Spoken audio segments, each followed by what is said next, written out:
están? Muy buenas noches, bienvenidas, bienvenidos a una nueva edición de CNN Prime, acá por las pantallas de CNN Chile, 8 de la noche con 30 minutos. Horario preciso en este viernes 26 de abril para acompañarlos durante la próxima hora y media con las principales informaciones que han marcado esta jornada, y para eso pasemos a revisar cuáles son nuestros titulares. El día de hoy comenzó finalmente la implementación gradual de la ley de 40 horas, disminuyendo la jornada laboral para los trabajadores en 60 minutos.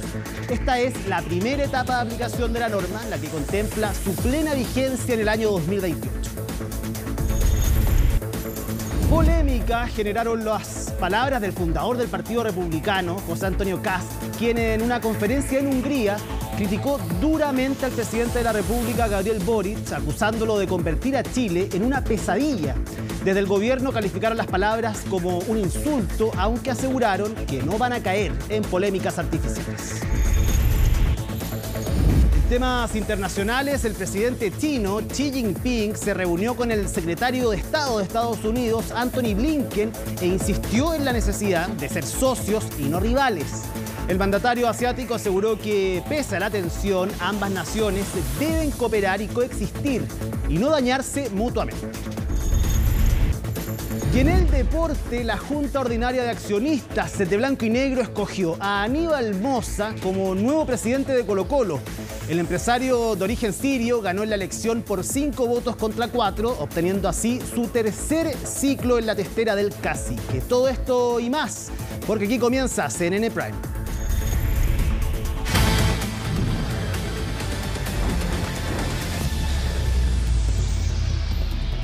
Comenzamos contándoles que tras una extensa jornada en el Tribunal Oral en lo Penal de Arica, estableció que el juicio en contra de la banda criminal de los Gallegos se realizará de manera semipresencial, al igual que la primera audiencia del pasado día lunes. Veamos los detalles en el informe de Valentina Nieto. ¡Policía! 2 años de investigación, 150 testigos, 140 teléfonos intervenidos y 60 informes policiales. Vamos adentro.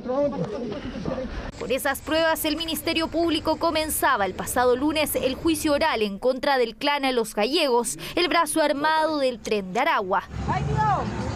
¡Ay, Dios! 38 de sus integrantes, 34 venezolanos y 4 chilenos se enfrentaron a la justicia en una primera y por ahora única audiencia, todo en un juicio que la Fiscalía planteaba debe realizarse de manera telemática, una modalidad que ha sido objeto de debate. Lo que esperamos como Ministerio Público es que una audiencia de esa naturaleza el tribunal ratifique y ojalá intensifique todas las medidas de seguridad para proteger tanto a los fiscales, a las víctimas, a los testigos y los demás intervinientes, particularmente la realización telemática de ese juicio oral. En menos de 2 semanas la causa tuvo más de un revés. El último de ellos, la suspensión que dictó la Corte Suprema para debatir nuevamente la viabilidad de un juicio presencial. Esto luego de confirmar parcialmente una sentencia de la Corte de Apelaciones que acogió un recurso de amparo de las defensas de los imputados. No es justo para una ciudad como la nuestra vivir bajo una amenaza permanente, de tener concentrados a los criminales más peligrosos que han pisado nuestra ciudad, que están siendo hoy día acusados de delitos como homicidios, como secuestro, como explotación sexual. Y es que los delitos que investiga la Fiscalía hablan por sí solos de la peligrosidad de la banda. ¡Policía! ¡Policía! A finales de 2022, las alertas se encendieron en Arica por la presencia de los gallegos. Llegaron desde Perú, donde mantienen sus bases, a instalar sus redes a las tomas del Cerro Chuño.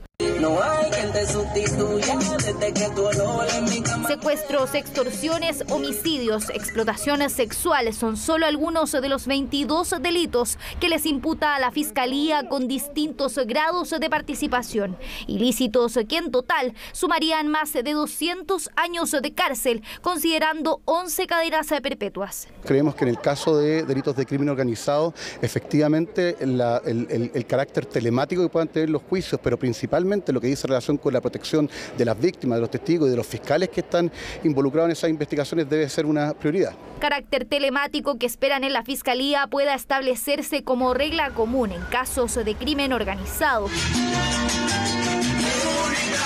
Gendarmería había alertado el peligro que implicaba trasladar desde 6 penales distintos a los imputados, todos a la región de Arica. Fugas y la permanencia de 37 integrantes de la banda en un módulo de alta seguridad que ya albergaba 58 reclusos eran parte de los principales riesgos. Especialmente por la peligrosidad que tienen varios de los dirigentes de esa organización criminal y que se encuentran distribuidos en distintos penales del país. Creemos nosotros que el informe de Gendarmería es lo suficientemente persuasivo para ese fin. Un informe que aludía a las defensas no habían tenido acceso. Además, se destacaron los problemas de conectividad que tienen algunos penales del país, donde se encuentran recluidos algunos de los imputados. Por supuesto, estamos preocupados de dar la seguridad al proceso judicial, pero sobre todo nos interesa que las sanciones que se apliquen a quienes son parte de esta organización criminal sean sanciones ejemplares. Juicio oral que se mantendrá bajo la atenta mirada de la ciudadanía, en lo que sigue siendo uno de los golpes más grandes al crimen organizado del último tiempo. En Colombia fue detenido uno de los presuntos autores del triple homicidio ocurrido en la población La Victoria de Pedro Aguirre Cerda el pasado 29 de diciembre. Una de las víctimas del hecho era una niña de 13 años y este hombre fue identificado como Luis Herrera Pájaro, de 29 años, quien habría participado en la balacera que se produjo cuando un grupo de personas estaba grabando un video musical en la vía pública. En ese instante apareció un vehículo desde donde se efectuaron los disparos que causaron la muerte a 2 adultos y a la menor de edad. La Fiscalía informó que ya se iniciaron las gestiones para formalizar en ausencia al sospechoso y a través de su cuenta de X, el presidente Gabriel Boric reiteró que quienes cometan delitos en el país serán perseguidos por cielo, mar y tierra, donde quiera que pretendan esconderse. De 5 personas que dispararon en contra de las víctimas, de los cuales uno de ellos fue detenido, como digo, el día de ayer en Colombia y se está procediendo a realizar los trámites para efecto de realizar la formalización de la investigación en ausencia para posteriormente pedir las medidas cautelares y pedir la extradición del imputado hacia Chile. Este es un trabajo que estamos realizando y que ustedes han visto esta semana que han habido varios detenidos y que nos ha obligado como equipo ECO también a seguir trabajando lo que son las coordinaciones internacionales para efecto de lograr las más prontas detenciones de los ciudadanos que cometen delitos y que arrancan hacia Venezuela o que se fugan hacia Colombia y en este tránsito muchas veces son detenidos por la policía colombiana. Y el día de hoy comenzó finalmente la implementación progresiva de la ley de 40 horas en la que se debe rebajar 1 hora la jornada laboral. Un inicio que ha generado opiniones divididas a raíz de las consecuencias económicas detrás de la reducción de la jornada. Natalia Muñoz nos cuenta de las reacciones de gremios y también de trabajadores.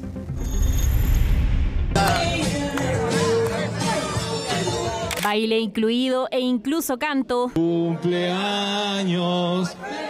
Ambiente distendido que no era por los cumpleaños de las ministras, sino porque arrancó la implementación gradual de la ley de 40 horas. Y quiero agradecer especialmente a la ministra Janet Jara porque tiene un juego de piernas. Tiene un juego de piernas que hizo posible construir la mayoría necesaria. Mire, ya lo están proclamando, ministra. Alegría en los sindicatos y el gobierno. Ya comenzó a regir 1 hora menos de la jornada laboral. Así se baja de 45 a 44 horas semanales este año. El cumplimiento de un sueño, por lo tanto, ya no es solo un sueño, sino que este sueño empieza a ser una realidad para todas las familias trabajadoras que están regidas por el Código del Trabajo. Un avance que hace 5 o 6 años atrás parecía imposible.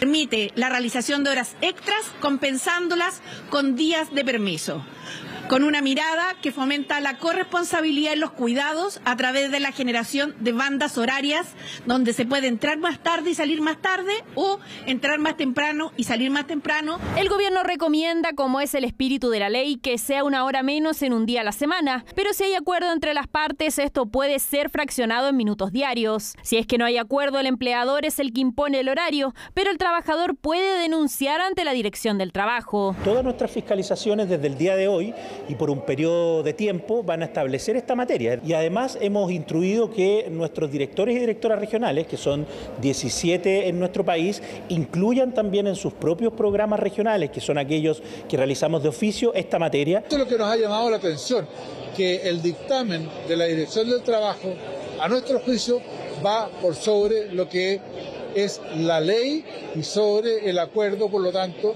a los que llegamos en el Congreso Nacional. Según datos de la Cámara de Comercio de Santiago, casi la mitad de las firmas del gremio acordaron reducir 1 hora un día a la semana. Que iba a ser imposible para las pequeñas y medianas. Hoy, más de un 90% ya la tienen. Hoy día, la misma presidenta ICARE dice que los trabajadores no les alcanza para llegar a fin de mes, pero hablan de productividad, hablan de mejorar sus utilidades, pero no hablan de cómo efectivamente fortalecer hoy día los salarios de los trabajadores. Es cómo tú haces que esos trabajadores sean más productivos, de forma tal de que, digamos, esas menores horas trabajadas rindan más, que haya mejores condiciones laborales y que a las empresas también le permitan abordar, absorber y poder pagar esas mejores condiciones. Sin embargo, hay empresas que ya acumulan denuncias. Farmacias Ahumada y Cruz Verde nunca llegó a acuerdo con los trabajadores ni con el sindicato, como decía el dictamen. Además, comienza a regir la exclusión de la limitación de jornada que permitía no registrar asistencia. Ahora solo regirá para trabajadores que se encuentren en las causales de exclusión, que podrán regirse por el artículo 22, inciso 2 del Código del Trabajo, la que queda solo para altos cargos gerenciales y aquellos que trabajan sin fiscalización superior inmediata. Materias que aún complican y quedan dudas en los trabajadores. Estamos todos un poco confundidos, sabemos de que es 1 hora más la que vamos a tener, pero no sabemos cómo se va a descontar. A mí me lo aplicaron del 1 de abril. Genial, genial, genial. Estupendo porque llego más temprano a mi casa. Ganancia para mí porque yo tengo harta actividades fuera de acá. En tanto, otros trabajadores y empleadores celebran por lograr acuerdos en pos de la calidad de vida. Fue de mutuo acuerdo y implementamos, digamos que algunos trabajadores lleguen un poco después y otros se vayan un poco antes. Yo creo que netamente es un tema de voluntad, porque nosotros que somos empresas pequeñas, ni siquiera somos medianas, somos empresas pequeñas, y si nosotros lo pudimos hacer, ¿por qué ellos no? Mientras que algunas pequeñas empresas indican que no es un buen momento económico para la implementación de la ley. La contracción económica que está experimentando el país no aguanta esto, no en este momento. Tal vez si estuviéramos en una época de bonanza económica, capaz que sí, capaz que todo el empresariado podría afrontar esto. Igual a nosotros nos conviene dar un servicio, así se extienda un poco más el horario, porque la realidad de los restaurantes y del grupo de servicio ganamos un poco más. Es que la ley ahora tiene incorporado un registro de asistencia. Si el trabajador realiza horas extraordinarias, estas deberán ser compensadas económicamente o con un máximo de 5 días libres al semestre. Es la primera parte de esta ley, que comienza con 1 hora, pero en 2026 serán 2 horas menos y en 2028 se llegarán a las 40 horas laborales. Revisamos el sitio web de nuestro canal cnnchile.com para hablar de la operación Renta. La tesorería comenzó la devolución a más de 1 millón de contribuyentes la jornada de este viernes 26 de abril. Desde la institución detallaron que el monto global devuelto a los contribuyentes que entregaron su declaración en esta primera fase alcanza los 430.808 millones de pesos.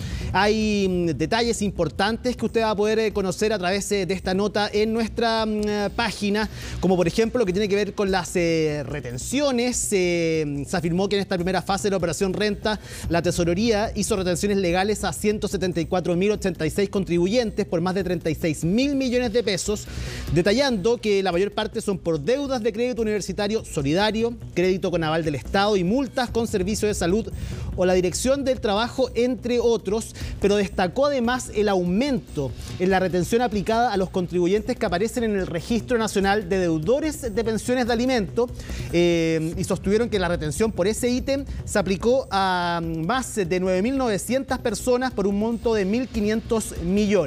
La pregunta es, usted dirá a los más ansiosos, Hoy día 26 comenzó esta devolución, no me ha llegado nada, revisé mi cuenta, ¿qué pasó con mi devolución? Bueno, eso tiene que ver también con la fecha en la que usted hizo su declaración. Y ahí viene detallado, por supuesto, al final de esta nota en la página de cnnchile.com, las fechas.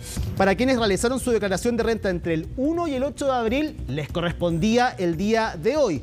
Hay otros tramos también de devoluciones para el 14 de mayo, 20 de mayo y 28 de mayo. Llaman también, por supuesto, hasta el día 10 del próximo mes a poder realizar la declaración de renta para este periodo. Todos, absolutamente todos los detalles están siempre, como lo veía en el GC, en cnnchile.com.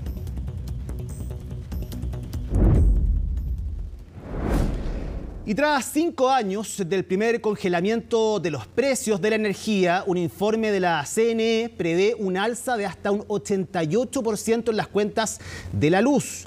Recientemente el Ejecutivo despachó un proyecto de ley para evitar la magnitud del impacto al bolsillo. ¿Cuánto podrían llegar a subir los precios finalmente? Lo vemos en el informe de Camila Guía. Todo caro, digamos. Todo va sumando, todas las cuentas, y un poco que sea cada cuenta va aumentando el total al final que uno paga. Porque además no tenemos ninguna ayuda de nada, pues. Entonces, muy mala noticia.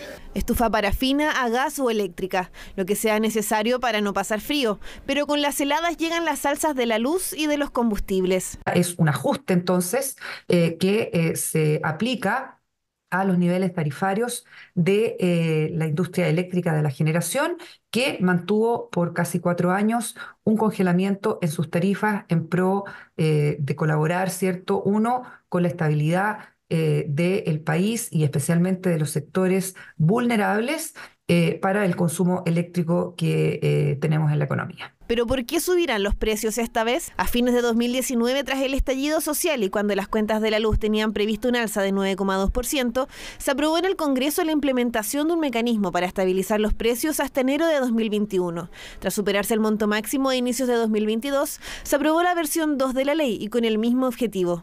Hoy día entendemos que a propósito del diseño de la ley, que por una parte debe restituir los saldos adeudados al mundo de la generación, pero que también debe preocuparse de mantener lo más estables y convenientes las tarifas eléctricas para que el proceso de electrificación ocurra, tenemos entonces un diseño legal que de alguna forma satisface esos dos criterios. Este año se volvió a exceder el monto máximo y se deben descongelar los precios de la electricidad, con lo que la Comisión Nacional de Energía anticipa una alza de hasta un 88%. Es para evitar el impacto al bolsillo que el Ministerio de Energía despachó una ley que entrega un subsidio al 40% de la población más vulnerable, con un techo de 13.000 pesos. En concreto, la iniciativa permitirá pagar la deuda acumulada con las empresas de generación eléctrica en un plazo de 9 años. Creemos que es positivo que se haya logrado avanzar en esta nueva ley que permitirá, por una parte, desarrollar un proceso gradual de normalización tarifaria, de modo de atenuar su impacto sobre el bolsillo de las familias, y por otro lado, permitir la aplicación de un especial apoyo a los usuarios más vulnerables a través de un subsidio eléctrico. En este caso, el proyecto de ley indica que ya no habría, digamos, diferencia por tramo, ¿sí? por tipo de consumo, y se estima que un alza para la mayoría de las personas, es decir, en torno a un 10, 12, 15%. Lo que deberíamos esperar al final del día es que las personas terminamos pagando relativamente un poco más de luz de aquí a partir del mes de junio, en un escenario donde también vamos a ver que posiblemente para esa época también los precios de otros bienes energéticos, como en el caso del queroseno, o sea, la parafina, o el caso del GLP, se mantenga relativamente alto respecto al año previo. En la comuna de Santiago, Bernardita y Alejandra ven con preocupación este anuncio. Entonces uno trata de medirse con el gasto nomás. O sea, cuando ya es mucho el frío, ahí uno pone la calefacción. Aguanta lo más que puede. Aguanta lo más que puede, claro. Cuando en el invierno, cuando hace mucho frío nomás. Considerando que el sueldo se mantiene y los gastos aumentan. Eléctrica y además usa parafina. Entonces tengo las dos alzas. El Estado y los otros actores, cerca de 6.400.000 clientes más, tendremos que aportar en este fondo para poder pagar este subsidio. Y lo que significa este fondo es que cerca de 120 millones de dólares que se tendrán que colocar anualmente, el 83% vendrá de todos los actores y el 17% del fisco, con el objetivo de ayudar al 40% más vulnerable de la población mediante este mismo subsidio. Se trata del pago final de 6.000 millones de dólares que se acumulan a favor de las empresas de generación eléctrica desde octubre de 2019. Y a la vez crear un subsidio eléctrico focalizado que el Ejecutivo estima que beneficiará a cerca de 1 millón de hogares. Un componente importante de este descongelamiento implica la restitución, ¿cierto?, de los niveles tarifarios y también de los aportes que, desde el punto de vista de la industria de generación eléctrica, se hizo en los años pasados y por lo tanto hay un pago de una deuda que aportó, ¿cierto?, contrajo el mundo de la generación eléctrica y especialmente las energías renovables que abastecen hoy día casi el 40% de la matriz energética eléctrica de Chile. Expertos suman al descongelamiento de los precios como una de las razones el alza de los combustibles como gas licuado y petróleo, producto del contexto mundial de guerras y conflictos armados, ya que el 97% del petróleo de nuestra matriz es importado. Pero no todo son malas noticias. Este año se hace efecto la tarifa de invierno, el corte por la tarifa de invierno que a partir de abril y septiembre de este año no se va a ejecutar y lo que va a generar es que cerca del 6% de los clientes no tengan que pagar un sobreconsumo del 20% por efecto de del aumento de consumo eléctrico en invierno. Se trata de ajustes a un mercado eléctrico que debe adaptarse a un modelo limpio y sostenible de cara a los compromisos ambientales a 2050 y que podrían también reducir los costos finales. Cambiamos de tema para contarles que flojo fue uno de los descalificativos que utilizó José Antonio Kast para referirse al presidente de la República, Gabriel Boric. El líder republicano criticó además el desempeño del gobierno y reiteró que en 2 años más espera ser él el presidente de nuestro país. Todo esto en el marco de la Conferencia Política de Acción Conservadora. Los detalles en el informe de Macarena Román. Poco le importó al presidente Gabriel Boric las críticas en su contra llegadas desde otro punto del mundo. Y es que en Hungría José Antonio Kast apeló a los descalificativos para hablar sobre el actual mandatario del país. Sí, un presidente joven, tiene menos de 40 años, un presidente que sale a andar en bicicleta escoltado por la policía, un presidente que llega tarde a su oficina o que algunos días decide no ir a trabajar. En poco más de 10 minutos de discurso en la Conferencia Política de Acción Conservadora, el líder republicano criticó, según él, la mala gestión del presidente Gabriel Boric en materia económica, social y de seguridad. Y de paso destacó los gobiernos de Javier Milei y Nayib Bukele. Nuestro país avanza y celebra sus avances, ¿no? Eso es lo que nos preocupa a nosotros, no inflar polémicas artificiales, la verdad es que no. Una persona que insulta y que agrede finalmente no cree en sus propias convicciones o simplemente no tiene convicciones. Porque si tiene que descalificar a los demás a través de descalificaciones personales es porque no cree en sus propias ideas. Ideas que también manifestó Kast con algunas imprecisiones. En medio de su discurso enfatizó en que Chile se ha vuelto uno de los países más inseguros de la región, lo que se contradice con distintos estudios, como el del Instituto para la Economía y la Paz, donde lo posicionan como el 4º país más seguro. Todos están preocupados en avanzar en las necesidades sociales que tiene el país, pero no son la prioridad de la agenda de José Antonio Kast y lo deja en evidencia en este tipo de pronunciamiento.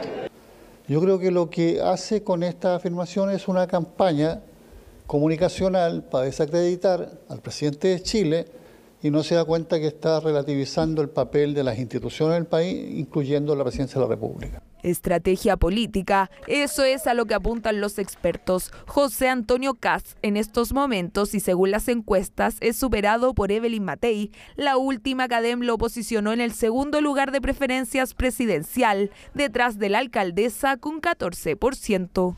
Con esta estrategia es hablarle al votante duro, al votante de derecha, porque lo primero que tiene que hacer es conquistar ese voto para después moderarse y tratar de llegar al centro. Lo que sí sé es que siempre uno tiene que tratar a cualquier autoridad con respeto. Uno puede ser obviamente duros los conceptos, porque hay muchas cosas que hay que cambiar, pero siempre respetuoso en la forma. Eso es la única forma de convivir bien. Para algunos, Kast apela a una estrategia trampista, buscando la emocionalidad más que los datos concretos. Lo que estamos viendo es un estilo confrontacional, en donde no hay un relato de por medio, porque lo que se busca es activar emociones, odios, porque son emociones negativas las que se busca activar, y a eso es lo que está apostando José Antonio Kast, en lo que podríamos definir una estrategia de campaña política de corte trampista. Pero las palabras del líder republicano han hecho sentido en más de un integrante de Chile Vamos. No creo que sea algo para que él se sienta ofendido, muy por el contrario, creo que esta crítica la tiene que tomar y ojalá de manera constructiva para que pueda enrielar su forma de hacer política, dejando de lado su ideología. Efectivamente somos miles de chilenos que pensamos de esa forma, que creemos que este gobierno es un gobierno infantil, que tenemos un presidente que piensa más en sus convicciones políticas más que en un bien que es para todos los chilenos y chilenas. Convicciones que José Antonio Kast remarcó en la conferencia conservadora desarrollada en Hungría, donde además aseguró que espera volver en 2 años más, pero no como un líder republicano cualquiera, sino como el presidente de Chile. La creación de un barrio rojo otra vez se vuelve a estar en el centro de la polémica, una idea que se plantea como respuesta para poder regular el comercio sexual, especialmente porque ahora esta actividad se toma cada vez más espacios públicos, según denunciaron vecinos de la comuna de Santiago. Además, se está evaluando una ordenanza para que los municipios puedan abordar el tema. Todos los detalles en la nota de Belén Saldías. Ya no solamente hay cuchillos, peleas y ese tipo, sino que ya hay armas de por medio. ¿Por qué el niño que tú llevas a bordo en el auto tiene que ver partes íntimas de una persona o movimientos obscenos? Son las escenas con las que a diario deben convivir las personas que residen en sectores donde el comercio sexual callejero abunda. Al menos así lo relatan las denuncias, sobre todo en la comuna de Santiago y alrededores. Estamos absolutamente desbordados, ya no hay ningún control, hay mucha inseguridad y mucha sensación de temor alrededor de eso. Claramente es un elemento que nos preocupa porque entendemos que es una red mucho más profunda que solo esto que se utiliza como pantalla hoy día. Es por esto que varios dirigentes vecinales llegaron a la gobernación de Santiago para presentar una propuesta de ordenanza para que este problema que se ha ido tomando espacios públicos se pueda erradicar de sectores residenciales y a su vez regularlo, apuntando por ejemplo a que muchas veces niños, niñas y adolescentes deben presenciar actos indebidos. Basado en todo lo que significa el orden público, que los municipios tienen la obligación de la administración del territorio de la comuna en mantener el orden público también y que no se vulneren los derechos a la moral y las buenas costumbres. Y mi otro abordaje fue a través de la ley de la protección de la niñez, que dicen que los niños tienen derecho a disfrutar de sus barrios, los niños tienen derecho a disfrutar en el tema social. Fue así como se abrió una mesa de diálogo cuyo objetivo es encontrar medidas y soluciones que aborden esto de manera efectiva. La propuesta de ordenanza es un primer paso que recogió el gobernador Claudio Rego, quien se comprometió a conversarlo con todas las municipalidades de la región metropolitana. Además, no descartó la posibilidad de crear un barrio rojo. Lo considero como la última medida.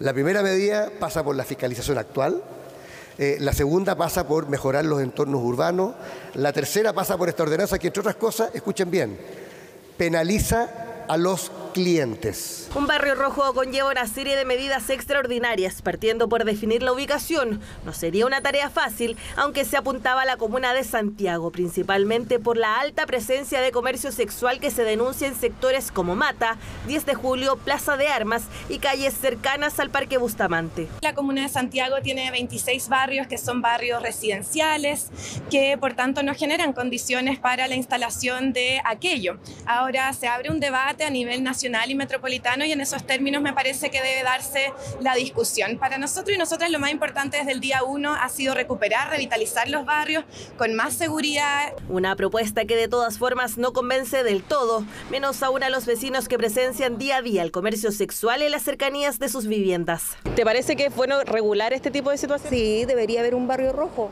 Que se haga un barrio, un sector rojo, no creo que también va a ser peligroso. Si es que serviría, digamos, para que no estuviera tan disperso, podría ser una buena alternativa. Yo creo que sería difícil porque todavía hay hay, ¿cuánto es la palabra? Como tabú, no sé, pues mal visto. Posibilidad de un barrio rojo para regular este fenómeno que también divide a los parlamentarios. Y es que mientras algunos apuntan a la eficacia de la medida, otros llaman a preocuparse de problemas mayores que se dan en la región metropolitana. El gobernador Orrego se equivoca profundamente. Un barrio rojo solo empeorará el problema transformando ese barrio en un pueblo sin ley. Gobernador, preocúpese de lo realmente importante, combatir la delincuencia. Me parece razonable y sanitariamente es lo mejor. ¿Por qué? Porque hoy día hay incivilidades, es decir, al lado de un barrio residencial hay moteles, hay prostitución callejera, hay grados de contagiosidades que nadie controla hoy día en Chile. Por ahora una posibilidad para erradicar el comercio sexual que ocurre estos días, incluso en espacios públicos. Los ojos estarán puestos en la ordenanza que podrían implementar los municipios para regularlo y de paso disminuir los hechos delictuales asociados a esta actividad. El general director de Carabineros, Ricardo Yáñez, descartó un pacto con el gobierno para dejar su cargo antes de su formalización el próximo 7 de mayo. En tanto, el jefe policial espera la respuesta del fiscal nacional a su solicitud para inhabilitar al fiscal Javier Armendáriz a horas del discurso que entregará por el Día del Carabinero. La nota es de Estefanía Bustamante. General. Fue el primero en retirarse de lo que podría ser una de sus últimas actividades al mando de Carabineros. El general director Ricardo Yáñez poco quería hablar sobre la formalización que estaría empujando su salida del cargo. Mañana van a escuchar un discurso que con un contenido muy emotivo de lo que da cuenta de estos años como gestión. ¿No se ve el 7 de mayo? Yo creo que las expectativas son... Las expectativas están en la semana siguiente al Día del Carabinero, que se celebrará este sábado. Ese sería el plazo pactado con la Moneda para que el general deje su cargo, antes de ser formalizado por el delito omisivo de apremios ilegítimos en el estallido social. Yo no puedo pactar nada si yo tengo un jefe. Las personas que tenemos cargos directivos a nivel nacional, tenemos algo que no lo tienen todas las autoridades, que es la confianza del presidente de la República. Presidente, ¿podemos conversar un segundo respecto a la situación del general Yáñez? Es poco lo que se ha comentado sobre el criterio del Ejecutivo para autoridades que están cerca de enfrentar la justicia. ¿Hasta cuándo continúa el general director? ¿El general director Yáñez por los recursos que ha presentado? Aunque varios han sido los intentos del general director para suspender el procedimiento o conocer los hechos que se le van a imputar en menos de 2 semanas. ¿Presidente, es cierto que pactó la salida ya del general Ricardo Yáñez? No me refiero a especulaciones que puedan hacer ustedes. Muchas gracias. Nosotros no hablamos por la prensa las conversaciones que se puedan tener entre Interior o el presidente y el general director u otra autoridad. Junto a ese hermetismo están las últimas cartas que ha jugado Yáñez ante los tribunales. En 48 horas, la Corte de Apelaciones rechazó un recurso de amparo y una orden de no innovar, mientras que el mismo tribunal recibió una solicitud de nulidad que Yáñez presentó en la justicia civil. Insistimos, esto no tiene que ver con las evaluaciones legítimas, políticas que puedan haber sobre el caso, las causas sobre la cual están siendo investigados, sino que cuánto puede entorpecer esos procedimientos judiciales, la labor de las instituciones sobre las cuales ellos tienen responsabilidad. El otro revés a Yáñez fue su requerimiento ante el Tribunal Constitucional, donde la segunda sala rechazó suspender el procedimiento penal en su contra. La decisión fue no suspender la gestión pendiente y lo que acaba de resolver la segunda sala es respecto a un escrito donde se volvió a presentar esta petición. Otra petición pendiente es la que hizo Yáñez a través de su defensa al fiscal nacional. Le pide que inhabilite al fiscal Javier Armendáriz, a quien ha acusado en reiteradas ocasiones de imparcialidad para designar a alguien nuevo o que en su lugar asuma el propio jefe del Ministerio Público. Pedimos un informe al fiscal Armendáriz relacionado con esa solicitud, pero todos los fiscales adjuntos de Chile, los fiscales regionales, cuentan con la confianza del Ministerio del fiscal nacional mientras no se declare lo contrario. El fiscal Centro Norte también fue cuestionado por 11 parlamentarios en apoyo al jefe policial. Es que el requerimiento que llegó hasta la Corte Suprema ya fue contestado por Armendáriz y se está a la espera de una resolución del máximo tribunal. Lo que pueda pasar con el general director Yáñez, no de Carabinero, es algo que hoy día depende más bien de los procesos que él está enfrentando a nivel judicial. No me voy a pronunciar sobre el criterio del gobierno. Voy a decir que yo lamento mucho la partida del general Yáñez nomás, realmente lo siento mucho. El general Yáñez está haciendo lo que le corresponde, que es recurrir a todas las opciones posibles por evitar una formalización que a mi juicio es injusta. En menos de 2 semanas, Ricardo Yáñez conocerá el detalle de la investigación que contiene 1.378 archivos digitales y más de 900 carpetas con denuncias presentadas en todo Chile en el marco del estallido social. La pregunta es entonces si para esa fecha seguirá al mando como general director de Carabineros. El subsecretario del Interior, Manuel Monsalve, anunció una inversión de 3.300 millones de pesos para el paso fronterizo de la ciudad de Colchane. Durante su visita a la localidad, Monsalve presentó el plan de financiamiento para mejorar las condiciones de estas instalaciones fronterizas. En concreto, las obras irán enfocadas en la implementación de tecnologías para la identificación biométrica de quienes utilicen el paso, un mejoramiento además de la infraestructura y la implementación del funcionamiento ininterrumpido del complejo para así mantener las operaciones las 24 horas del día. Según las autoridades, esta inversión significa un paso importante para reforzar el control fronterizo en el norte del país. Y ya son casi 4 millones de personas las que han sido vacunadas contra la influenza en lo que va de la campaña de invierno impulsada por el Ministerio de Salud. Esto, eso sí, representa menos de la mitad del público objetivo. ¿Cómo ha avanzado esta campaña y qué otras vacunas se están aplicando en la población? Los detalles los vemos en la nota de Cristian Soto. ¿Usted se vacunó contra la influenza? No. ¿Y se la va a poner? No. No. ¿Y se la va a poner? No, tampoco. No. ¿No se la va a poner todavía? No. ¿Y se la va a poner? Pretendo, por tema de trabajo. Trabajo mucho en terreno con gente y debería. Respuestas preocupantes que muestran el avance en la campaña de vacunación contra la influenza en Chile. Llevan 6 semanas y se ha llegado a inocular al 42% del grupo objetivo.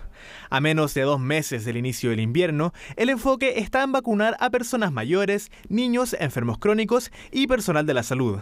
Además, se suman trabajadores municipales como los recolectores de residuos domiciliarios, a quienes desde la Municipalidad de San Joaquín inocularon este viernes. Hemos sumado ya un total de 3.900.000 personas que se han vacunado contra la influenza y eso refleja una cobertura de un 42% de todos los grupos objetivos. Hay algunos grupos que están por sobre esta cifra, como por ejemplo las personas con enfermedades crónicas, que ya están cerca del 48%, 47% de cobertura. Estamos en otoño y tenemos todo el invierno por delante.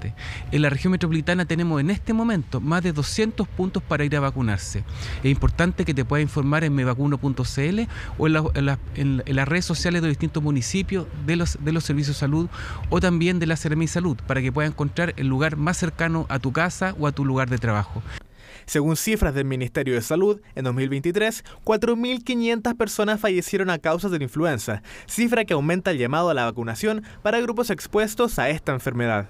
No dolió nada y sirve también para los resfriados que vienen, los fríos y todo eso. No, súper bien. Quiero hacer un llamado a las personas, inclusive a las personas de tercera edad, que son las más personas que nosotros tenemos que cuidar como los más jóvenes como nosotros.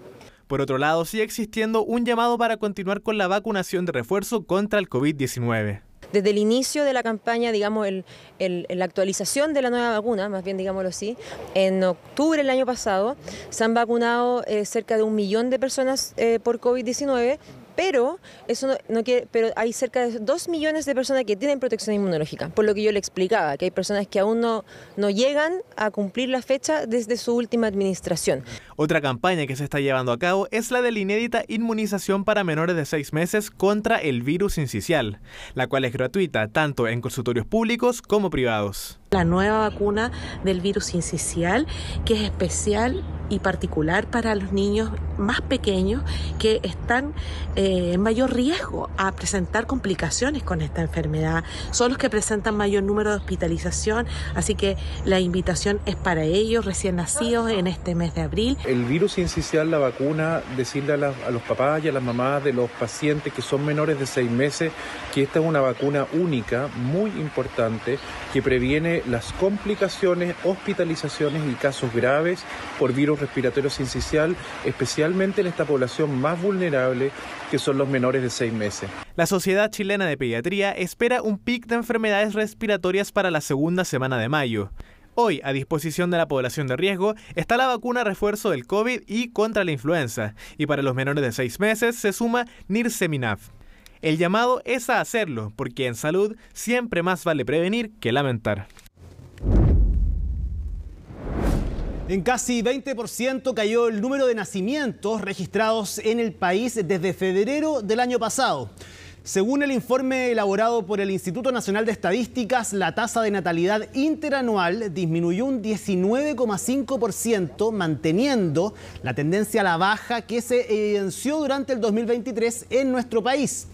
Asimismo, se observa una caída de 9,9% en el número de matrimonios. Sin embargo, entre febrero de 2023 y de este año se verificó un aumento de un 74,6% de los acuerdos de unión civil, figura que en su mayoría han usado parejas heterosexuales. Revisamos las noticias internacionales y para eso está con nosotros Alicia Contreras, la editora del área. Alicia, ¿cómo estás? Muy buenas noches. Muy bien, ¿y tú, Ivo? Muy bien también. Partimos de inmediato con Estados Unidos y China, ambos potencias mundiales, las potencias más importantes, que tienen una relación bastante difícil, sí, bastante frágil, bastante tensa, ambas potencias con diferencias muy grandes y por ende cada vez que se reúnen es una noticia en sí misma. Hoy día el secretario de Estado de Estados Unidos terminó su visita en China, donde se reunió con el presidente chino Xi Jinping, quien dijo que Estados Unidos y China deberían ser socios y no rivales. Ahora, esto ocurre en una semana donde ha habido bastantes conflictos en ambas naciones. Estados Unidos aprobó un paquete de ayuda militar a Taiwán, que es esta isla rebelde que China considera rebelde. También prohibió TikTok en el país si es que la empresa china, dueña de TikTok, no la vende. Y por otra parte, China le sigue enviando ayuda a Rusia en esta guerra contra Ucrania, de la cual Estados Unidos apoya a Ucrania. Un conflicto con distintas aristas, pero que Laura Soto nos explica en términos simples en el siguiente informe. Bro, I just heard a boom and I look up. They shot the shit down. Estados Unidos ha asegurado hace unos minutos que acaba de derribar el globo chino que estaba sobrevolando su espacio aéreo. En febrero del año pasado, Washington y Beijing enfrentaban uno de sus puntos de mayor tensión en décadas. La aparición de un supuesto globo espía chino en el espacio aéreo estadounidense provocó la suspensión de una importante visita que el secretario de Estado de Biden tenía prevista para ese mismo mes al país asiático. Así, la inestable relación entre ambas naciones volvía a tocar suelo. A más de un año de aquel traspié, el panorama es distinto. El secretario Blinken llegó a Beijing y se reunió brevemente este viernes con el presidente Xi Jinping, de quien recibió un especial mensaje. A lo largo de estos 45 años, la relación ha atravesado vientos y lluvias y tiene una serie de importantes inspiraciones que ofrecer. China y Estados Unidos deben ser socios en vez de rivales, ayudarse mutuamente a triunfar en vez de perjudicarse, buscar puntos en común y reservar las diferencias. Es la segunda vez en 10 meses que el secretario de Estado viaja al gigante asiático y esta vez el objetivo fue dar seguimiento a las relaciones bilaterales tras el encuentro de noviembre pasado entre Xi y Biden en San Francisco, en el que ambos líderes restablecieron sus comunicaciones. Si bien ha habido gestos positivos, esto no quiere decir que las divisiones estén selladas del todo. Esto no significa que las divergencias entre China y Estados Unidos hayan desaparecido o vayan a desaparecer. China y Estados Unidos tienen intereses estratégicos contrapuestos. Y eso da la impresión que ambos países saben que es así y se han puesto de acuerdo en estar en desacuerdo en esos aspectos, ¿cierto? Ahora, eso tampoco significa que la relación tenga que ser tensa en toda la línea, sino que también puede haber algunos ámbitos de cooperación.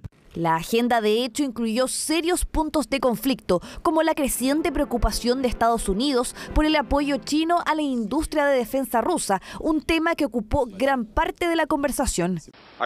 Reiteré nuestra grave preocupación por el hecho de que China suministre componentes que están alimentando la brutal guerra de agresión de Rusia contra Ucrania. China es el principal proveedor de máquinas, herramientas, microelectrónica, nitrocelulosa, que es fundamental para la fabricación de municiones y propulsores de cohetes. Putin, de hecho, planea visitar China en mayo. Antes del encuentro con Xi, Blinken se reunió con su par chino, quien tuvo un tono menos amigable.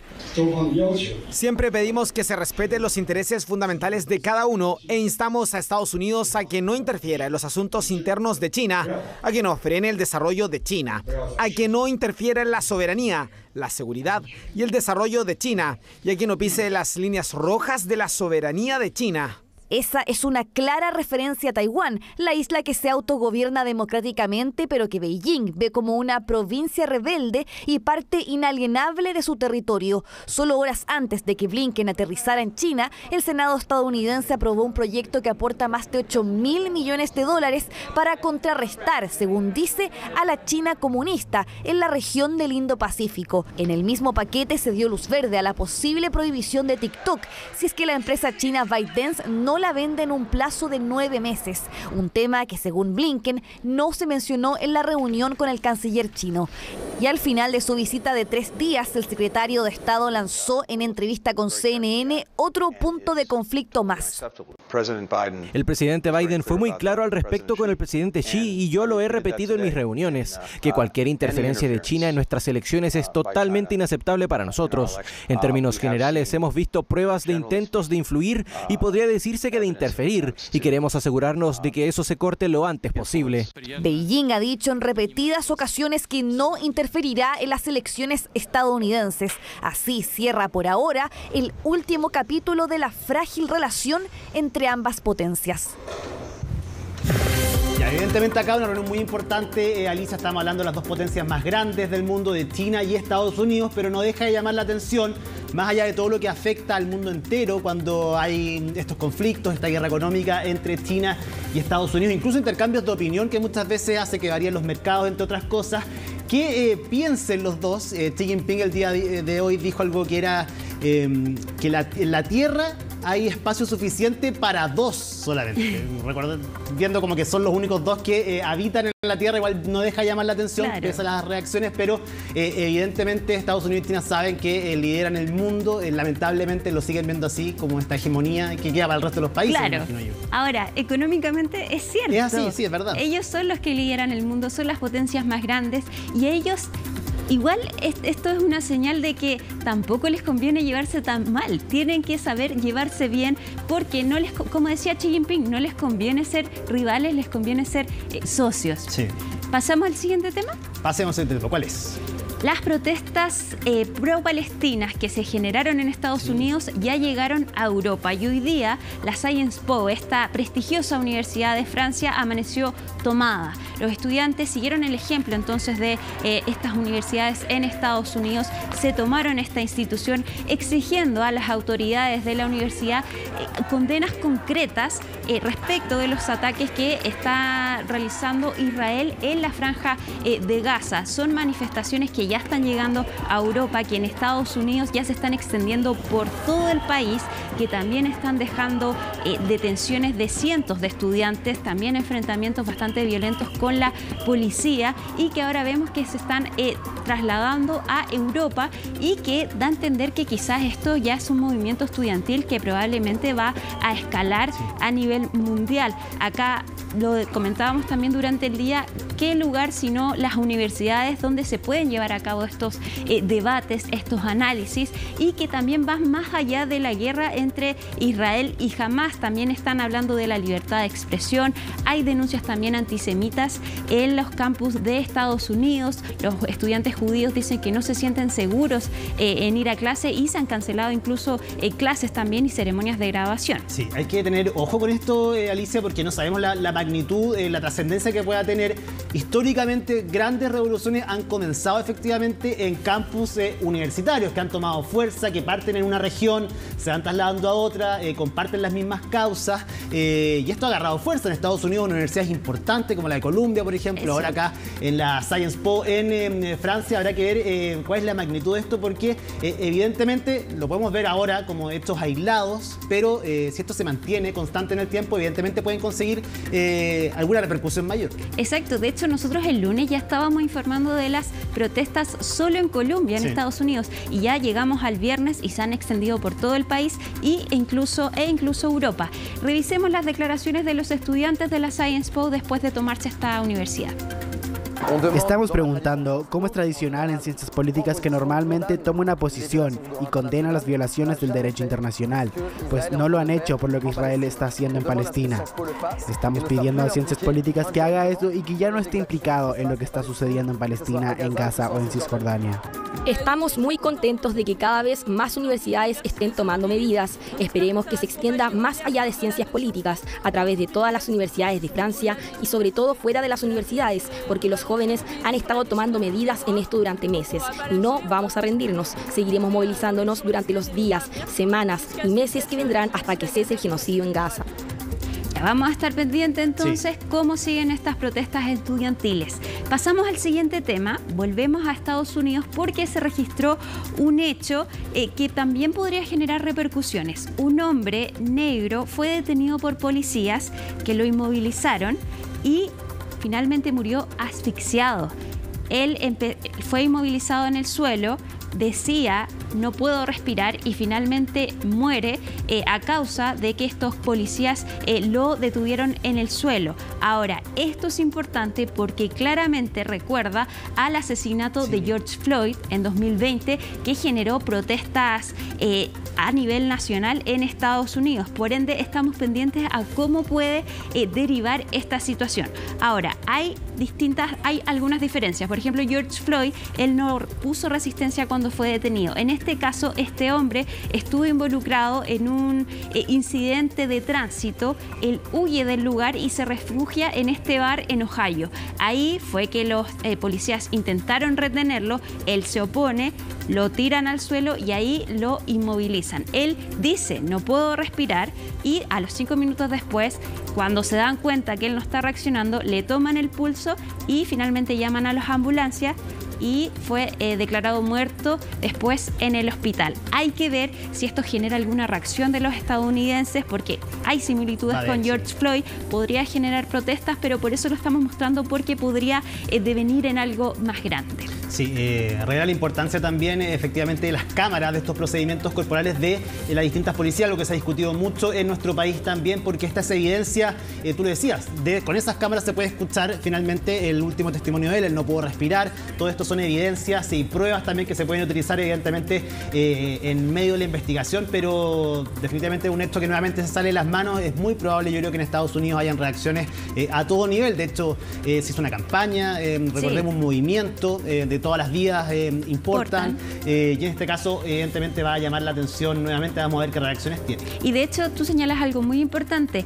Este hecho ocurrió la semana pasada, pero se conoce hoy día precisamente porque se abrió una investigación en contra de los agentes policiales y ellos tuvieron que entregar estas imágenes de estas cámaras corporales de uno de los agentes, y por eso se revela esta información. Sigue la investigación, la Fiscalía ya abrió una indagatoria y veremos qué pasa entonces con este tema. ¿Pasamos al último? ¿A cuál vamos ahora? Vamos a Reino Unido con la realeza, porque el rey Carlos III confirmó que va a volver a las actividades públicas la próxima semana. Ahora, ¿por qué esto es importante? Él vuelve a las actividades públicas porque hace 2 meses fue diagnosticado con cáncer, entonces dejó de participar en estas actividades para... ¿De que no lo veíamos?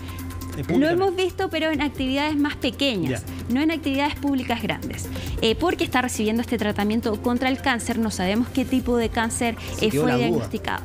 La realeza, el Palacio de Buckingham nunca ha querido informar respecto de qué tipo de cáncer es. Y esto ocurre, el Palacio de Buckingham confirma que va a volver a las actividades la próxima semana, el mismo día, la misma tarde, en que en la mañana hubo rumores de su estado de salud. Algunos medios estadounidenses y australianos empezaron a poner en duda cuál era el real estado de salud del rey Carlos III, porque también confirmaron que se están actualizando los protocolos en el caso del funeral del monarca. Estos protocolos están establecidos para cada uno de los integrantes de la familia real. Hay un protocolo en caso de qué hacer cuando uno muera. Tienen distintos nombres. En el caso de la reina Isabel era la operación London Bridge. En el caso de Carlos es la operación Menai Bridge. Y según el Palacio de Buckingham, esto constantemente se está actualizando porque las personas tienen que decidir respecto de su funeral. Ellos tienen que decidir qué música se va a tocar, qué flores van a poner, si va a ser de larga duración o corto. Y es por eso que dicen que están actualizando los protocolos y que desde que murió la reina se está actualizando el protocolo para Carlos III. Es por eso que algunos medios pusieron en duda el real estado de salud de Carlos. Sin embargo, el Palacio de Buckingham dice que el tratamiento ha funcionado bien y por eso vuelve entonces a las actividades públicas el próximo martes. Y de hecho, la primera actividad es junto con su esposa Camila, la reina Camila, van a ir a un centro de tratamiento en contra del cáncer, una actividad más bien simbólica donde se van a reunir con pacientes y con médicos. Eso sí, no es el mismo centro donde él se está tratando. Pero vuelve entonces a la actividad. Qué difícil debe ser esta presión de estar preparando tu funeral. La reina Isabel tuvo muchísimo tiempo, es un protocolo que debe haber estado afinado hasta el último minuto, pero Carlos asumió hace muy poco, o sea, él llegó a preparar eso y ahora más encima, con esta enfermedad declarada evidentemente con un tratamiento, tiene doble presión, más encima volver a aparecer públicamente, el que dirán, evidentemente el martes se va a llenar de noticias acerca de la reaparición de Carlos, las especulaciones de que caminó de esta forma, que porque está vestido así, claro, cómo los se colores, ve, exactamente. Entonces para él va a ser muy difícil y aparte estar trabajando, como tú dices, en esta actualización de los protocolos en el caso que se muera. Y bueno, de hecho, también todos los integrantes de la familia real tienen que planificar su funeral, por así decirlo. Y de hecho, con William y con Harry pasó que ellos de muy niños tuvieron que responder a estas preguntas y es por eso que también han tenido que actualizarlos en la medida que van envejeciendo. Aníbal Mosa, empresario puertomontino, ha ganado fama desde que es directivo de Colo-Colo. Ha sido presidente en 2 periodos, pero en el último, el año 2021, el equipo estuvo al borde de caer el descenso. Y encima dejó un hoyo financiero importante, que costó un tiempo también relevante poder levantar. Sin embargo, todavía goza de mucha popularidad, tanto dentro del propio equipo con los jugadores, como también en el personal del estadio. Y ahora ha logrado también el afecto del Club Social y Deportivo, porque en una maniobra de ajedrez, en la reunión que se realizó esta tarde en la Casa Alba, finalmente lograron derribar a ese hombre, Alfredo Stowin, que estuvo por 2 años presidiendo la concesionaria y ahora, tras la última reunión de directorio, será Aníbal Mosa quien asuma las riendas de Blanco y Negro, no en un año cualquiera, estamos hablando en el año del centenario del cacique, porque el actual mandamás escogido hoy va a tener que encabezar las ceremonias el 19 de abril del 2025. Pero esta historia tiene muchos matices y comenzó en marzo, cuando, en esa oportunidad, Eduardo Loyola, uno de los directores de Mosa en Blanco y Negro, renunció. Y por estatutos, esto obligaba a que se llamara a una nueva elección de directorio. Bueno, después de que aquello se concretó, se confirma de que el señor Eduardo Loyola va a reemplazar al propio Eduardo Loyola que había renunciado. Es decir, fue una maniobra para poder empujar estas elecciones y tener ahora nuevamente a Mosa con un gran desafío, que es encabezar las ceremonias por todo el país del centenario y reforzar el plantel. De hecho, se dice de que su nombre viene asociado a la posible llegada de algunos refuerzos. Se menciona a Luciano Cabral de Coquimbo y también a Claudio Bravo, con quien tiene muy buena relación y termina su vínculo con el Betis a mitad de este año. Bueno, Aníbal Mosa, por ahí, por las 5:30 de la tarde, ya estaba investido como el presidente de Blanco y Negro y de esta manera enfrentaba los desafíos del año del centenario.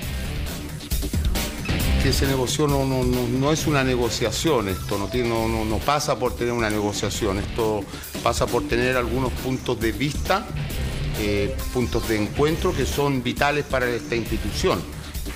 Por ejemplo, el tema del estadio nuevo es una visión que compartimos con el Club Social. El fortalecimiento permanente de su área deportiva, del primer equipo y de sus juveniles es muy importante. Nosotros acabamos de tener una reunión recién con el cuerpo técnico y también con los jugadores y le dijimos de que el corazón de esta institución es el camarín, son los jugadores y es la parte deportiva. Pero en lo concreto sí hubo una negociación. Conversó el Club Social, su presidente Matías Camacho, tanto con el bloque de Alfredo Stowin y también con el de Aníbal Mosa. Y en lo concreto, ¿a qué se compromete Aníbal Mosa? ¿En qué fue superior esta oferta a lo de Stowin? Bueno, en el aporte a las ramas deportivas que tiene Colo-Colo y que están en camino a crecer. Hablamos del básquetbol, el patín carrera, el voleibol y tantos más. Bueno, ahí va a haber una inversión por parte de Blanco y Negro para reforzar aquella iniciativa. Por otro lado, la generación de un espacio que podría ser una comisión centenario que esté a cargo del Club Social con una buena cantidad de financiamiento para realizar actividades de Arica a Punta Arenas durante todo este año hasta llegar al 19 de abril del 2025. Lo otro, que es lo relevante, empujar el proyecto del estadio, que es un proyecto de club, más allá de los bloques que estamos hablando. Es cierto, no va a estar listo el próximo año, pero al menos dejarlo enunciado, de establecer bases para una construcción que podría darse dentro de este lustro. Y por último, reforzar el plantel. Colo-Colo está disputando Copa Libertadores, todavía tiene chances de avanzar y, como les decía antes, el nombre de Mosa está asociado a la posibilidad de que lleguen figuras, insisto, como Luciano Cabral de Coquimbo y como Claudio Bravo desde el Betis a Colo-Colo. Todo aquello veremos, nada está cerrado, pero son posibilidades. Eso sí, en esta batalla hay heridos. Y acá el bloque de Leonidas Vial, Gabriel Ruiz Tagle, representado por Alfredo Stowin, quedó muy decepcionado del Club Social con quien había trabajado por 2 años codo a codo. Esto dijo el presidente saliente de Blanco y Negro, Alfredo Stowin. Y con la sorpresa además, porque pensaba que estábamos haciendo un buen camino con el Club Social y Deportivo, estábamos en muy buenas relaciones, teníamos muchos proyectos en conjunto, así que bien extraña, además bien sorpresiva la noticia. Uno desde afuera, cualquier persona diría que no está metida en esto, que simplemente hay una búsqueda de poder y de popularidad, porque esto, entrar, salir, renunciar a un director todos los años, tratar de entrar, ahora aparentemente, bueno, vamos a verlo un rato más, pero con seguridad le resultó por algunas conversaciones con Matías Camacho que desconozco, así que no, yo creo que le hace muy mal al club. Lo que más se necesita es la estabilidad. Yo que converso permanentemente y tratamos de traer sponsors, empresas de primer nivel para el estadio, diferentes cosas, lo que más pone en énfasis, yo se los he contado, es la estabilidad del club y obviamente con esto se le da una puñalada a esa, digamos, prestigio institucional que debería tener Colo-Colo. Y también se generan algunas dudas. Por lo pronto ya está despejado el hecho de que va a continuar Daniel Morón en esta nueva administración como gerente deportivo. Está pendiente ver qué pasa con el jefe del fútbol joven, el argentino Ariel Pablo Rossi, si lo cambian, si traen a otra figura, y un montón de gerencias que seguramente también van a tener modificaciones en el corto plazo. Pero yo creo que lo que le interesa al hincha de Colo-Colo tiene que ver con otras cosas. Tiene que ver con cómo se maneja el club en vinculación también con la calidad del espectáculo y de la experiencia estadio. Tiene que ver, por supuesto, en cómo se refuerza el plantel. Tiene que ver con el proyecto a largo plazo, en lo que va a ocurrir cuando se vaya Blanco y Negro el año 2035. Tiene que ver también con que el club no viva las zozobras que pasó en el último periodo, Aníbal Mosa. Creo que él tiene la vara muy alta, porque cuando él estuvo la dejó muy baja, no puede repetir una campaña así. Y creo yo que lo que debe aprender Mosa, y ojalá que lo haya hecho, es que para administrar un equipo como Colo-Colo no basta con ser hincha. Hay que ser hincha y tener la cabeza fría, actuar con racionalidad y también tener confianza en los equipos, porque los estilos personalistas a la larga provocan un deterioro de las relaciones, que ya vimos que pasó en Colo-Colo el 2021 y donde definitivamente por un milagro se salvó Colo-Colo del descenso. Llama la atención que un regente que fue muy responsable de ese periodo ahora se le dé una segunda oportunidad. Veremos si Aníbal Mosa está a la altura de las circunstancias y si esta nueva gestión puede estar también en un nivel superior como lo merece Colo-Colo, una institución que está a puertas de celebrar sus 100 años. Bueno, eso poco tiene que ver también con lo que tiene que ver en la cancha. Los jugadores están hoy día en otra, pensando en el partido del fin de semana, pensando en la Copa Libertadores, pero también su técnico, en este caso hablamos por supuesto del entrenador de Colo-Colo, está confirmado por el resto de la temporada y no van a haber cambios sorpresivos con Almirón durante este ejercicio de la modificación y la instalación del gobierno de Aníbal Mosa. Día complejo en Colo-Colo. Vamos a ver cómo se resuelve aquello y cómo responde el equipo el fin de semana. Pero este también es un weekend muy particular, porque no solamente hay fútbol de la 10ª fecha, que ya arrancó con el empate entre la Unión Española y O'Higgins allá en Rancagua, sino que es el fin de semana del Maratón de Santiago, donde 30.000 personas van a aplanar calles en el centro de la capital el domingo desde las 7:30 de la mañana. Acá en CNN tendremos una cobertura especial de una transmisión también singular de este evento. Y acá hay algunos tips para todos los maratonistas que van a correr en 10, 21 y 42 kilómetros este día domingo. Solo quedan horas para que Santiago se vuelva a vestir de una fiesta deportiva. Corredores listos para el evento icónico del running en nuestro país. La Maratón de Santiago se correrá este domingo por la capital. Y todos los participantes tienen historias particulares, familias. Me imagino que estar 6 personas detrás del mismo objetivo, igual... 3 meses solo hablando de qué país hace cada uno, así que entretenido, tema familiar permanente. Estamos un poquito obsesionados todos, sobre todo el señor de por ahí, pero nada, muy motivado al final, fue como un reto familiar que nos pusimos entre todos. Otros con apoyos especiales. Esperamos que sea una buena carrera, que la pueda disfrutar y pasarlo bien, que es importante. Y usted haciendo el aguante ahí con todo. Sí, acompañándolo nomás, esperando, lo vamos a esperar en la meta. Viene mi hija en camino, mi otro hijo nos va a estar esperando en la meta con mi señora, vamos a estar ahí, van a estar esperando haciendo barra, así que me han hecho el aguante todo este tiempo. E incluso Forrest Gump correrá los 21 kilómetros este fin de semana. Esta es una buena oportunidad para los 10, 21, 42, hay gente de edad que se inicia, gente en condición física distinta que ve más allá, no ven sus limitaciones, tampoco limitan al resto y son capaces de iniciar esta linda carrera del mundo running. Historias diferentes, cada deportista vive su propia carrera y para llegar a la meta lo más importante es estar bien preparado. No improvisemos ahora, no es momento de cambiar mi entrenamiento, cambiar mi alimentación, nada. Aquí sigo los planes, tener un aumento del consumo de carbohidratos en forma moderada, sin aumentarlo, restringir a lo mejor el resto de las grasas y proteínas, hidratarme muy bien. El recorrido de la Maratón de Santiago se corre en 9 comunas de la capital, por eso las largadas serán paulatinas. El llamado es poner atención a los cortes de tránsito y utilizar el metro. Van a ser 7:30 de la mañana el 42K. A contar de las 8 de la mañana vamos a partir por oleadas el 21 y el 10. De esta forma descongestionamos la calle, hacemos que los servicios funcionen de manera más fluida. Vamos a implementar desvíos de tránsito abarcando las comunas, por ejemplo, de Santiago, Providencia, Las Condes, Vitacura, Ñuñoa, los que se van a ir instalando progresivamente y los que se van a ir levantando asimismo progresivamente. Vamos a estar interviniendo más de 970 cruces de calles. Y en lo deportivo, poner atención a lo que puede ser historia. Hugo Catrileo rompió el récord de Chile en los 21 kilómetros el año pasado, con un tiempo de 1 hora, 4 minutos y 12 segundos. Y ahora busca bajar ese registro. Estoy mejor que el año pasado.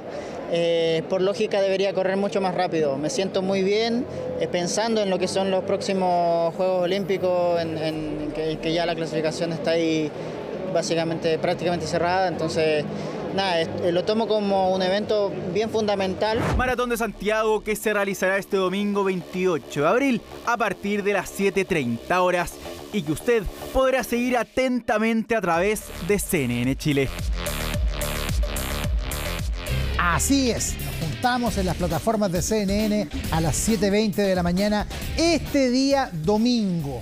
Bueno, dentro de las actividades que están programadas para lo que viene está el arranque de la Copa Chile, que va a ser mañana a las 2:30 con el partido entre la isla de Juan Fernández y Santiago Wanderers.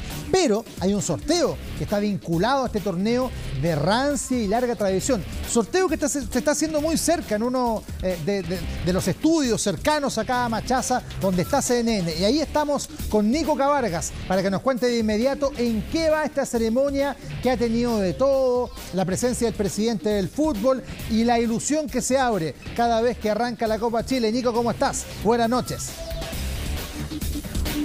¿Qué tal, muchachos? Buenas noches. Es verdad, una Copa Chile que inicia en la isla de Juan Fernández. Nuestro compañero Federico tiene el placer de poder disfrutar de esos paisajes. A mí me tocó simplemente bajar un piso desde CNN Chile para recorrer lo que será el sorteo de esta Copa Chile. Una Copa Chile especial que repetirá el formato de lo que se vivió durante el torneo de 2023. Funcionó el formato, al parecer, gustó en las oficinas de la NFP y la ANFA, y por lo mismo se repite el formato. ¿Por qué no decirlo? Equipos de primera división, equipos grandes. En total serán 94 partidos que se disputarán en 11 jornadas repartidas en lo que tendremos como 7 fases. Ya lo decíamos, partiendo recién el día de mañana con este emocionante duelo en lo que será el equipo de Juan Fernández ante Santiago Wanderers. Cuando termina, se supone que la última semana de octubre, Rodrigo, compañeros, en un torneo que no solamente tiene un sabor propio por entregar un título histórico para el fútbol chileno, sino también por darle doble competencia a equipos como Universidad de Chile, como Universidad Católica, equipos grandes que tienen planteles amplios, que actualmente no tienen participación internacional, así que será importante, no solamente porque se pelearán la posibilidad de disputar por un título este tipo de planteles, sino también por ver a más jugadores jóvenes actuando en el fútbol chileno, muchachos. Colo-Colo el día domingo en la tarde enfrenta a Unión Calera, pero la atención también está puesta en la Copa Chile. Le decíamos, tenemos nosotros enviados especial a la isla de Juan Fernández, a la isla de Robinson Crusoe. Bueno, ahí estamos con toda la previa de este duelo entre la selección de la isla y el equipo de Santiago Wanderers, que se va a disputar mañana a las 12:30. Todo lo que está pasando en el territorio insular lo conocemos con Federico Molina. Federico, ¿cómo estás? Muy buenas noches. Hola, ¿qué tal? Muy buenas noches, precisamente. Comienza a anochecer aquí en la isla Robinson Crusoe, el archipiélago Juan Fernández, lugar que mañana va a suscitar las miradas probablemente de todo el país cuando tengan ese encuentro entre la selección de Juan Fernández y Santiago Wanderers por la primera fecha de la Copa Chile. Nosotros hemos estado palpitando ese encuentro, hemos conocido las diferentes historias de esta selección de Juan Fernández, compuesta en su mayoría, o sea, completamente por personas de aquí, en diferentes oficios, pescadores, profesores, trabajadores, incluso concejales de la misma comuna que han estado entrenando durante meses para poder enfrentar de la mejor forma este encuentro. Precisamente estuvimos en el último entrenamiento, estuvimos en un momento muy íntimo como fue la arenga del técnico Jorge Peineta Garcés, así que pasemos a escuchar parte de ese ambiente. Para terminar, solamente pedirles lo que hemos conversado, que empezamos desde ahora ya el máximo de concentración. Vamos a hacer nuestra última práctica, y eso, muy concentrado, muy metido en el partido, se terminó todo, abstraernos definitivamente de lo que es el tema mediático, de prensa, incluso familiar, de amistades, lo que sea. Empezamos a jugar nuestro partido. Es nuestro partido importante, el más importante de nuestra vida.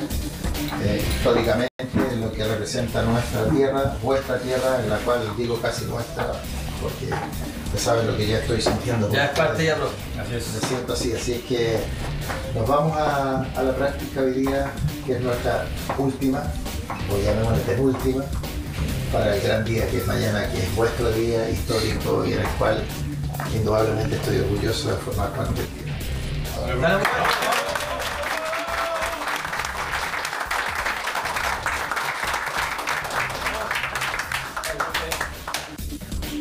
Bueno, escuchábamos un poco de lo que es la interna de este equipo, que lo decíamos, tiene diferentes historias en su interior, todas muy particulares, y también que nos entrega un poco de las cuestiones que hacen especial este partido, un partido histórico aquí en el Chile insular. También durante esta jornada llegaron en avión los jugadores del primer equipo de Santiago Wanderers, jugadores ya muchos de ellos muy consagrados, con largas trayectorias, como es el caso de Carlos Muñoz, por ejemplo, de Marcelo Cañete. Marcelo Cañete jugó en varios equipos importantes en Brasil, también Carlos Muñoz, por ejemplo, jugó en Colo-Colo, y que hoy día están presentes hoy en la isla de Juan Fernández y que van a estar presentes mañana en el encuentro. Pasemos a escuchar precisamente lo que pudimos conversar con Carlos Muñoz en su llegada aquí a la isla Robinson Crusoe. Hermoso la verdad que la experiencia que estamos viendo como equipo, a nivel personal nunca me había tocado estar acá y la verdad que quedé maravillado, una experiencia muy linda, pero también concentrado en lo que es el partido de mañana, un partido que da inicio a la Copa Chile, somos los encargados de hacerlo y tenemos que tomarlo con esa responsabilidad, tenemos una linda obligación de venir acá, ganar y quedarnos con el paso a la siguiente fase de esta Copa. Bueno, y también pudimos conversar con quien es el anfitrión en esta fiesta, podríamos decir, como es el alcalde de la comuna, quien nos detalló parte de lo que ha sido el proceso para poder llevar este partido hasta este lugar, una logística impresionante en cuanto a los equipos de transmisión, también a la logística de lo que significa tener un partido de alto rendimiento, de alta también, en un partido clase A, como se dice en lenguaje de la NFP, en un lugar como la isla Robinson Crusoe del archipiélago de Juan Fernández. Pasemos a escuchar esa conversación que tuvimos con el edil. Mucha ansiedad, no solamente la cancha se viste de fiesta, sino que la comuna entera se viste acá y vamos a tener más de 1.000 personas aquí agopadas, viendo el partido histórico que vamos a tener frente al equipo Santiago Wanderers, primer equipo profesional que pisa esta cancha municipal en este territorio insular, y que agradecemos obviamente las chances a la NFP que haya podido considerar a Juan Fernández inaugurando este partido en la Copa Chile. Ahí está la conversación, precisamente un poco entender lo que ha sido esta verdadera proeza de poder traer el fútbol de la primera calidad aquí al territorio insular de nuestro país. Ya anote bien, 2:30 comienza ese encuentro, nosotros vamos a estar pendientes de todas las historias que puedan suscitar en este encuentro histórico que se va a vivir mañana en la isla Robinson Crusoe del archipiélago Juan Fernández. Muchas gracias, Federico. Cobertura especial también tendremos en CNN Deportes con este partido, que algunos dicen, ¿para qué hacerlo? Esto no es algo simbólico, no tiene sentido. No es solo fútbol, es mejor ejemplo de que la pelotita robando no es lo único. Fíjense que en el barco de la Armada, el Aquile, donde viajó el plantel de Santiago Wanderers, van también médicos para un operativo con niños, adultos mayores, un operativo odontológico, van abogados para prestar servicios jurídicos, va un juez de la República para resolver temas civiles que estén pendientes en la isla, van 3 senadores para también hacer soberanía y representar la gente los problemas que tiene a sus autoridades para que los puedan solucionar. Es un territorio muy abandonado, sobre todo después del terremoto del 2010, y donde un partido de fútbol ha servido como la plataforma para que el Chile continental se haga cargo de parte de su territorio insular. Esa es una arista de esta hermosa historia de la Copa Chile que arranca mañana allá en la isla Robinson Crusoe. Y con esta información comenzamos ya a cerrar nuestro reporte deportivo. Nos vamos a la pausa con la invitación que nos reencontremos 7:20 en las plataformas de CNN el próximo domingo para la Maratón de Santiago, y la promesa que a la vuelta del corte regresa Ivo con más información. Que esté muy bien, lindo fin de semana. Chao, chao.